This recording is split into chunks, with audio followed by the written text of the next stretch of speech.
Over population India का एक बहुत बड़ा प्रॉब्लम है। एक प्रिडिक्शन के हिसाब से 2027 में इंडिया क्रॉस कर देगा चाइना को पॉपुलेशन के बारे में। इंडिया का पॉपुलेशन जिस तरह बढ़ रहा है इससे हम अंदाजा लगा सकते हैं 2027 में इंडिया चाइना को क्रॉस कर लेगा। ये कोई अच्छा बात नहीं है हमारे लिए और इंडिया के लिए।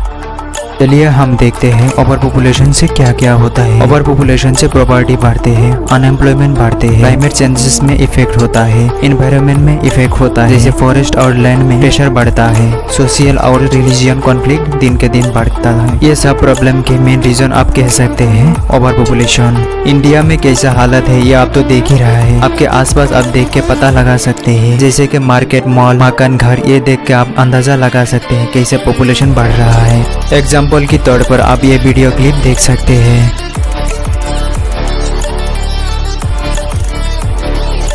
इस वीडियो में हम ओवर पॉपुलेशन के सॉल्यूशन के बारे में बात करेंगे। ओवर पॉपुलेशन के सॉल्यूशन के बारे में बात करते ही लोगों को माइंड में दो चीज आता है, वन चाइल्ड पॉलिसी और two child policy. One child policy China ने बहुत पहले इम्प्लीमेंट किया था। लोगों को लगता है वन चाइल्ड पॉलिसी इंडिया को भी इम्प्लीमेंट करना चाहिए। क्या आपको पता है चाइना का वन चाइल्ड पॉलिसी एक फेलियर था। 30 साल बाद चाइना ने इस पॉलिसी को 2015 में खत्म किया था। चाइना में इस पॉलिसी की वजह से बहुत बड़ा जेंडर इम्बैलेंस हुआ था और फीमेल फर्टिसाइड हुआ था। वहाँ का गवर्नमेंट वन चाइल्ड पॉलिसी को इम्प्लीमेंट किया था और टू चाइल्ड को रेस्ट्रिक्शन लगाया था। इसके वजह से अगर एक ही चाइल्ड लेना है तो लड़का लेना प्रीफर करना शुरू कर दिया था वहाँ के लोगों। इसके वजह से चाइना में सेक्स रेशियो बहुत बड़ा इम्बैलेंस देखने को मिला था। 2004 की रिपोर्ट के हिसाब से चाइना दुनिया का वर्स्ट कंट्री बन चुका था सेक्स रेशियो इम्बैलेंस में। 2004 की रिपोर्ट के हिसाब से चाइना का सेक्स रेशियो था 122 मेल इस टू 100 फीमेल। इससे आप अंदाजा लगा सकते हैं इंडिया में क्या हो सकता है वन चाइल्ड पॉलिसी में।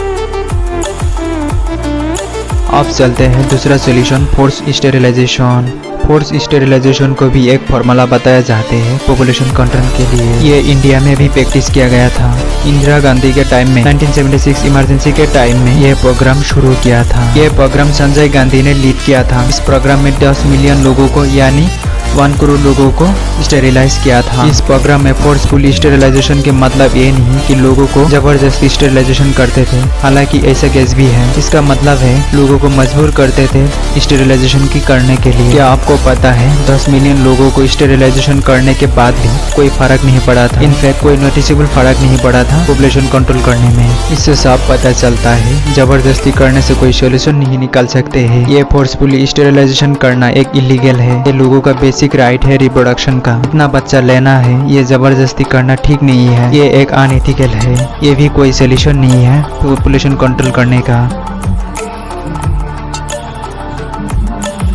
तो हम बोल सकते हैं ओवर पॉपुलेशन का सॉल्यूशन है एजुकेशन और हेल्थ केयर सिस्टम को आगे बढ़ाना और अच्छा करना। इससे आगे बढ़ने से पहले हमें समझना पड़ेगा फर्टिलिटी रेट क्या होता है। फर्टिलिटी रेट है एक स्टेट और कंट्री का एवरेज औरत में लाइफ टाइम में कितना बच्चा पैदा कर सकते हैं। अगर फर्टिलिटी रेट 2 है, हर औरत एन एवरेज 2 बच्चा पैदा कर सकते हैं। इससे जितने लोग मरता है उतना बच्चा पैदा होता है। इससे फर्टिलिटी रेट स्टेबल रहते हैं। इसीलिए 2 फर्टिलिटी रेट को रिप्लेसमेंट फर्टिलिटी रेट कहते हैं। लेकिन रियल लाइफ में काफी अलग है। लेकिन रियल लाइफ में काफी बच्चा पैदा होते ही मर जाते हैं। इसीलिए रियलिटी में रिप्लेसमेंट रेट 2.2 लिया जाते हैं। अगर कोई प्रजाति रिप्लेसमेंट रेट के पास आ जाते हैं तो फ्यूचर में ये प्रजाति स्टेबल रहते हैं। इसीलिए ओवर पॉपुलेशन को कंट्रोल करने के लिए एक कंट्री और स्टेट का फर्टिलिटी रेट 2.2 के आसपास होना चाहिए।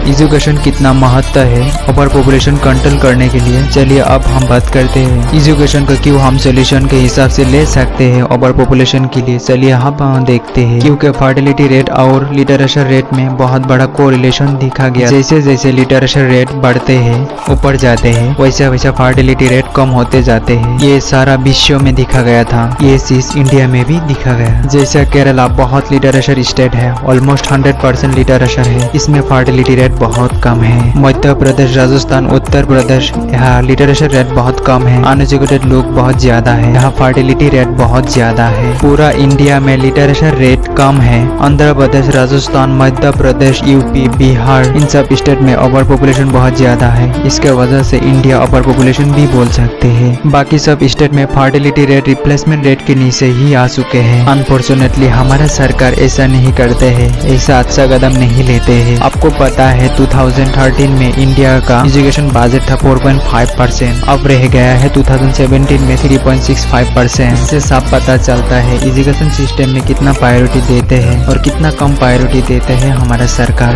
ओवर पॉपुलेशन का जो रूट कॉज है एजुकेशन सिस्टम, उसमें ही ध्यान नहीं देते हैं। हमारा जो पॉलिटिशियन है वो ओवर पॉपुलेशन को और प्रमोट ही करते हैं। वो ऐसा बयान देते हैं 4 बच्चा करो, 5 बच्चा करो।